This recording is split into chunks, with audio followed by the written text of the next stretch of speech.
आप सभी को मेरा नमस्कार। मेरा आज का जो अध्ययन का विषय है वो है भारत में भुगतान संतुलन।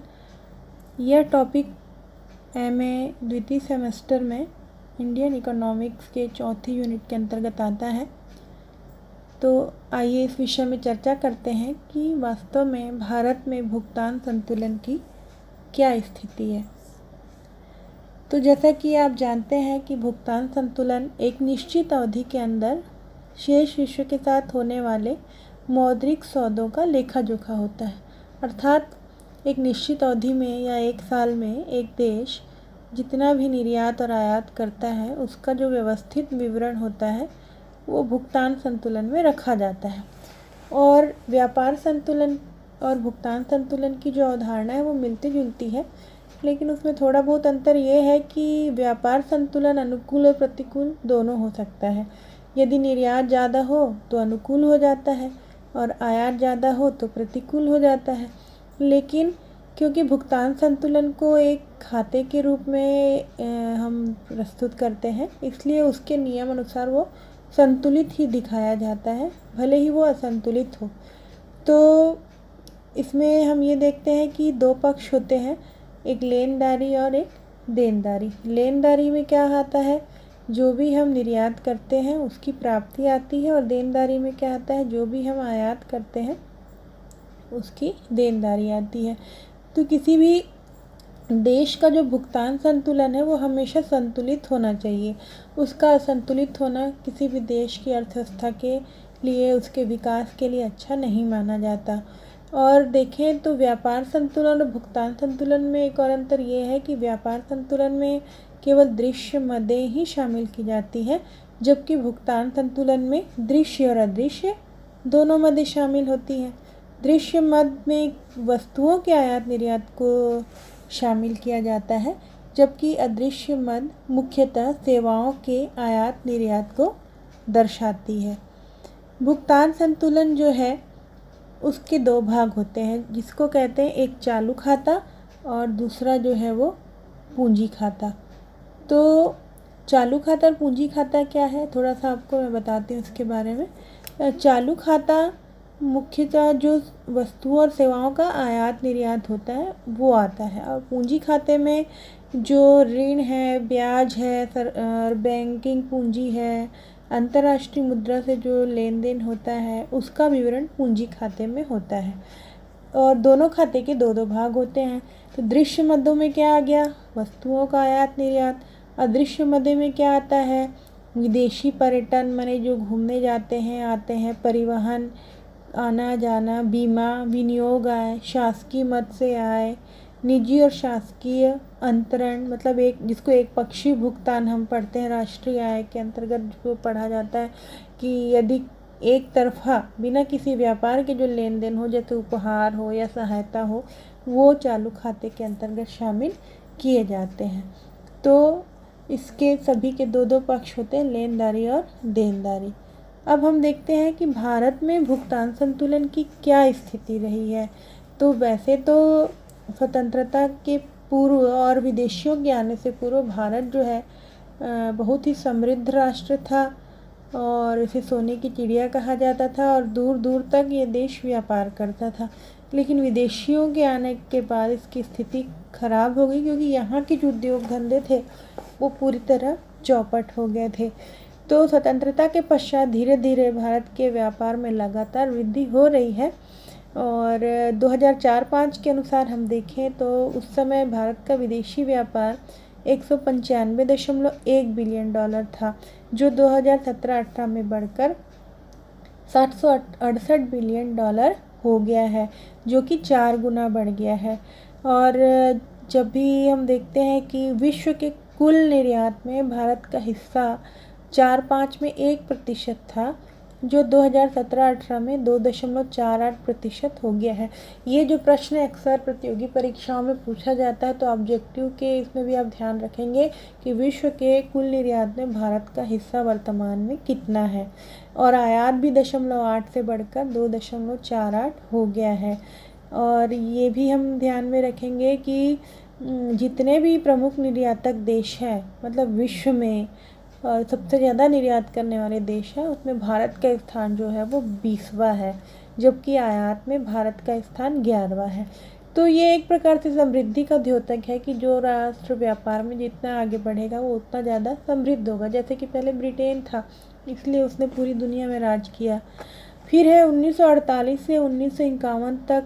अगर देखें 48 से 51 हम अलग से इसलिए ले रहे हैं क्योंकि इस समय से पंचवर्षीय योजना लागू नहीं हुई, तो कुल जो व्यापार घाटा था वो 260 करोड़ रुपए का हुआ था।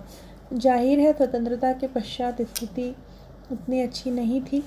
उसके बाद अगर हम योजनावार भुगतान संतुलन की स्थिति का अध्ययन करेंगे और इसमें जो मुख्य मुख्य बिंदु हैं वो हम हमेशा ध्यान में रखेंगे। जो छोटे प्रश्न उत्तर या ऑब्जेक्टिव में पूछे जा सकते हैं तो मैंने अलग से इसको दर्शाया है। एक तरफ हम देखेंगे कि घाटा कितना हुआ, तो कुल घाटा हुआ था 542 करोड़ रुपए का, लेकिन जो दृश्य मद थी उसमें ज़्यादा घाटा हुआ था और अदृश्य मद जो थी वो धनात्मक थी, उसमें कोई घाटा नहीं हुआ था, इसलिए घाटा कम हो गया। और 42 करोड़ का तो पहली योजना के बारे में हम ये ध्यान में रखेंगे कि यहाँ पे भुगतान संतुलन में कोई खास घाटा नहीं हुआ, स्थिति संतोषजनक थी। यदि द्वितीय पंचवर्षीय योजना पे नज़र डालें 1956 से 61 में, तो घाटा बहुत बढ़ गया, क्योंकि यहाँ पर 1952 करोड़ रुपए का घाटा था, वो भी इसलिए क्योंकि अदृश्य मद से हमको मदद मिल गई और स्थिति संतोषजनक नहीं रही। निर्यात जितना बढ़ना था उतना नहीं बढ़ा। एक कारण ये भी था कि इस पंचवर्षीय योजना में भारी उद्योगों की स्थापना हुई थी, जिससे विनियोग बहुत ज़्यादा रहा और विदेशी विनियोग भी बहुत ज़्यादा था, इसलिए ये भुगतान संतुलन पक्ष में नहीं था। और तृतीय योजना पे अगर नज़र डालते हैं तो इस समय भी अदृश्य मद के कारण भुगतान संतुलन जो है वो घट गया था और घाटे का प्रमुख कारण जो था वो था बहुत ज़्यादा आयात का होना। तो आयात बढ़ने के कारण भी जो है तृतीय पंचवर्षीय योजना असफल रही भुगतान संतुलन की दृष्टि से। वार्षिक योजना अवधि आपको पता होगा, योजना ब्रेक लगा था, 3 वार्षिक योजनाएं आई थी और इस समय भुगतान संतुलन का जो घाटा था वो 2015 करोड़ रुपए का था और सभी जगह अदृश्य मदों के कारण ये थोड़ा कम रहा, नहीं तो और ज़्यादा होता। इस योजना में आप याद रखेंगे कि मुद्रा का अवमूल्यन किया गया था 1966 में दूसरी बार, इसके पहले 1949 में हुआ था। तो मुद्रा का अवमूल्यन करने का कारण यही था कि व्यापार को बढ़ावा दिया जाए, क्योंकि जब मुद्रा का मूल्य सरकार जानबूझकर कम करती है तो इससे जो है मुद्रा का मूल्य तो गिर जाता है और साथ में साथ क्या होता है, जो वस्तुएं हैं विदेशों के लिए सस्ती हो जाती, क्योंकि हमारी मुद्रा दूसरे देश की मुद्रा की तुलना में सस्ती हो जाती है। तो ये उपाय किया गया भुगतान ताकि निर्यात बढ़ जाए भुगतान संतुलन को सुधारने के लिए। उसके बाद चौथी पंचवर्षीय योजना पे हम नज़र डालते हैं तो ये बहुत ही इम्पॉर्टेंट है, आपको ऑब्जेक्टिव में भी पूछ सकते हैं कि स्वतंत्रता के पश्चात कौन सी ऐसी अवधि थी जब भारत का भुगतान संतुलन अनुकूल था। अनुकूल था मतलब जो है घाटा नहीं हुआ था, पॉजिटिव था। तो यहाँ पे 1972-73 में अनुकूल रहा और कारण ये था कि सरकार ने आयात प्रतिस्थापन मतलब ऐसी वस्तु जो हम आयात करते हैं वो स्वयं बनाएं और दूसरा निर्यात संवर्धन और ज़्यादा से ज़्यादा निर्यात करें, इसके लिए प्रयास करने शुरू कर दिए थे। फिर है पाँचवीं पंचवर्षीय योजना। पाँचवीं पंचवर्षीय योजना ये भी जो है कुछ मायने में हमारे भुगतान संतुलन की दृष्टि से सफल रही। 2 वर्षों में निर्यात खूब बढ़ा और 5,408 करोड़ रुपए का निर्यात हुआ था और आरंभिक 2 वर्षों में निर्यात में काफ़ी वृद्धि हुई। इसका एक कारण ये भी था कि जो प्रवासी भारतीय जो विदेश में रहते हैं उन्होंने बहुत सारा धन प्रेषित किया और भुगतान संतुलन को सुधारने में हमको सहायता मिली। छठवीं पंचवर्षीय योजना पे नज़र डालते हैं तो इस समय शुद्ध घाटा 11,667 करोड़ रुपए का था और क्योंकि इस समय भारी खनिज लोहा इस्पात का बहुत ज़्यादा आयात किया गया, इससे आयात बिल बहुत बढ़ गया, जिससे जो है हमारा भुगतान संतुलन का घाटा भी बढ़ गया। तो एक बात ये भी कहूँगी कि वास्तव में जो इंडियन इकोनॉमिक्स जो है वो आपका पूरा IAS या PSC की जो भी आप परीक्षा देंगे या देते हैं उसके लिए बहुत ही लाभदायक है। तो इस तरीके से आप तैयारी कीजिए और डेटा जो है वो आप आनंद से याद कीजिए, तो फिर आपको ये बहुत आसान लगेगा। फिर है सातवीं योजना अवधि। सातवीं योजना अवधि 1985 से 1990। इस समय भी भुगतान शेष की अवधि में कोई सुधार नहीं हुआ क्योंकि आयात बहुत ज़्यादा थे। अब सबसे महत्वपूर्ण वर्ष जो है पंचवर्षीय योजना के अंतर्गत 1992 से 97। इस समय जो घाटा था 1997 में पूरे 5 सालों का घाटा था, वो हो गया 15,839 करोड़ रुपए। ये हो गया। इसके बाद हमको ये ध्यान में रखना है, आपको मालूम हुआ कि 91 में देश में उदारीकरण की नीति लागू हुई थी हर क्षेत्र में, तो विदेशी व्यापार क्षेत्र में भी हुई और बहुत सारी योजनाएं बनी जो पहले से उदार थी। उदारीकरण का मुख्य उद्देश्य था आर्थिक विकास को, रोजगार को, उत्पादन को बढ़ावा देना। तो भुगतान संतुलन के घाटे को दूर करने के लिए दोहरी विनिमय दर प्रणाली को समाप्त करके उसके स्थान पर एकल विनिमय दर लागू करके उसे चालू खाते में पूर्णतया परिवर्तनीय बना दिया गया। इसका मतलब ये है कि पहले जब कोई चालू खाते के अंतर्गत व्यापार होता था तो विदेशी मुद्रा का लेन देन सरकार के माध्यम से होता था। अब प्रारंभ में ऐसा किया कि कुछ परसेंट जो है मुद्रा का मूल्य वो सरकार तय करती है करें और बाकी 40% जो है वो स्वतंत्र मांग और पूर्ति से तय होने लगा और धीरे धीरे इसको पूरा का पूरा उदार बना दिया गया और केवल ये चालू खाते में रखा गया। और पूंजी खाते में ऐसा किया जाए कि नहीं किया जाए, इसके लिए 28 फरवरी 1997 को श्री SS तारापुर की अध्यक्षता में समिति का गठन किया गया। हम नौवीं योजना में देखते हैं कि इस समय भी घाटा रहा, लेकिन SEZ मतलब जिसको स्पेशल इकोनॉमिक जोन है, जिसका उद्देश्य निर्यातों को बढ़ावा देना था, इसकी भी स्थापना की गई। अगर हम 10वीं पंचवर्षीय योजना पे नज़र डालते हैं तो 2002 से 2007 के बीच थी। कुल घाटा रहा 1,63,634 करोड़ रुपए और यहाँ पे भी 3-4 में तो अनुकूल था, 4-5 में भारी घाटा हुआ और 2008-9 में भुगतान संतुलन अनुकूल रहा। 11वीं पंचवर्षीय योजना 2007 से 12, इस दौरान 9,56,910 करोड़ रुपए का घाटा रहा। सबसे ज़्यादा गंभीर स्थिति थी 2012 और 13 में। और वर्तमान की स्थिति, क्योंकि अब तो पंचवर्षीय योजनाएं लागू नहीं है, तो 2018-19 की स्थिति हम देखेंगे तो चालू खाते का घाटा जो है वो 2.7% है, जिसमें केवल दृश्य मद शामिल है। तो ये बात आप नोट करेंगे कि जितना भी घाटा हुआ है वो दृश्य मदों का है, अदृश्य मद पॉजिटिव ही रहा है। तो क्या कारण है कि भारत का भुगतान संतुलन जो है हमेशा बिगड़ता रहा है? तो सबसे बड़ी बात है पेट्रोलियम की आयात में वृद्धि। तो आप लोगों को पता होगा कि जितना भी हम पेट्रोल उपभोग करते हैं उसका 30% स्वयं का रहता है, बाकी हमको आयात करना पड़ता है, जिससे बहुत ज़्यादा विदेशी मुद्रा खर्च हो जाती है। फिर मशीनों का आयात होता है, उतना ज़्यादा निर्यात नहीं बढ़ पाता, बहुत ज़्यादा ऋण लेना पड़ता है और पूरी दुनिया भर के विनियोग भी यहाँ बहुत ज़्यादा है, तो हमारी देनदानी बढ़ जाती है। सबसे बड़ी समस्या है जनसंख्या, जिसके लिए आवश्यक सामग्री पूर्ति करने हेतु आयात तो करना पड़ता है और निर्यात भी कम हो जाता है। तो इसको दूर करने के लिए क्या सरकार ने कोई प्रयास किए हैं? सरकार ने बहुत सारे प्रयास किए हैं, जिसमें से है उदारीकृत विनिमय दर प्रबंध प्रणाली, जिसको लम्स कहा गया है, LERMS 1992 और 93 में लागू की गई, जिसमें मुद्रा की परिवर्तनीयता को उदार बनाया गया। मतलब पहले कठिनाई होती थी विदेशी मुद्रा से अपनी मुद्रा को बदलने में, जिससे व्यापार भी कम होता था। तो इसमें धीरे धीरे सुधार किया गया, इसको उदार बनाया गया ताकि व्यापार बढ़े, क्योंकि मुद्रा से ही व्यापार संभव होता है। फिर है अच्छा, ये 92-93 के बजट में जो लागू किया गया था, उसके बाद हम देखते हैं रुपए की पूर्ण परिवर्तनीयता। ये लागू ही माने पहले कम मात्रा में थी, अब पूरा जो है इसको परिवर्तनीय माना गया। 19 अगस्त 1994 को इसको हम परिवर्तनीय मानते हैं तब से।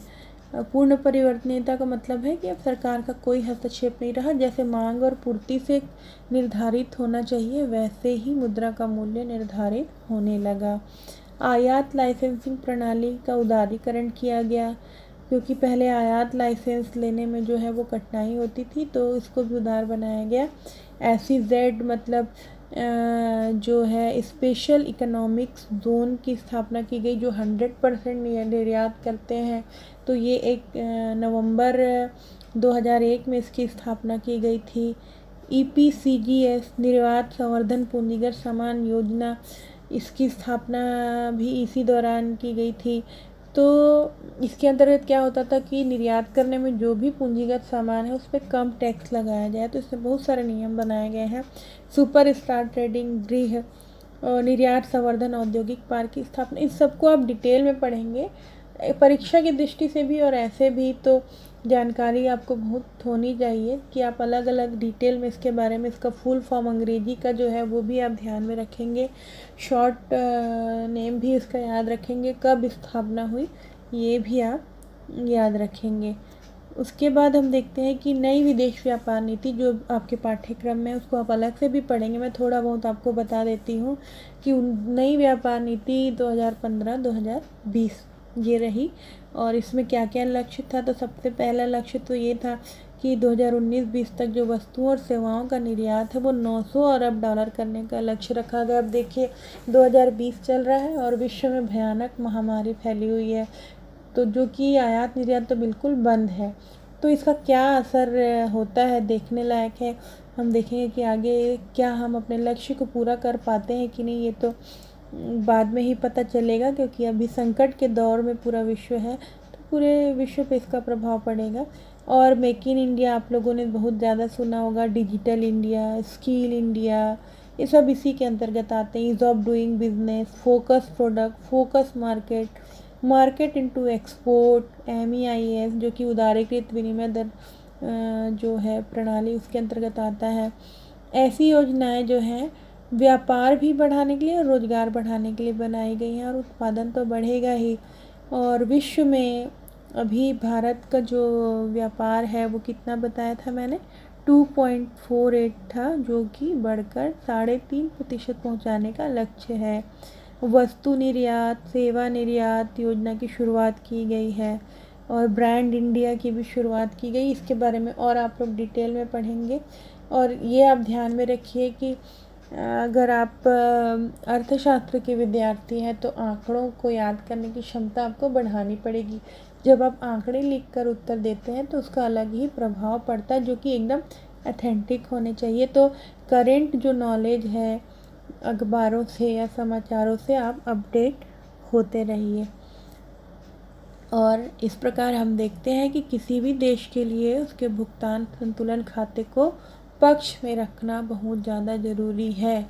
पक्ष में रहेंगे तो फिर विदेशी मुद्रा भंडार भी हमारा बढ़ेगा, जो कि विकास के लिए बहुत आवश्यक है, क्योंकि वर्तमान युग में बिना मुद्रा भंडार के कोई भी देश विकास नहीं कर सकता। और हमारे लिए बहुत ही खुशी की बात है कि वर्तमान में भारत का विदेशी मुद्रा भंडार बढ़ा है, जो कि 479.59 बिलियन डॉलर हो गया है। और विश्व में सर्वाधिक मुद्रा भंडार वाले देशों की सूची में भारत का स्थान 8वां है। थैंक यू, धन्यवाद।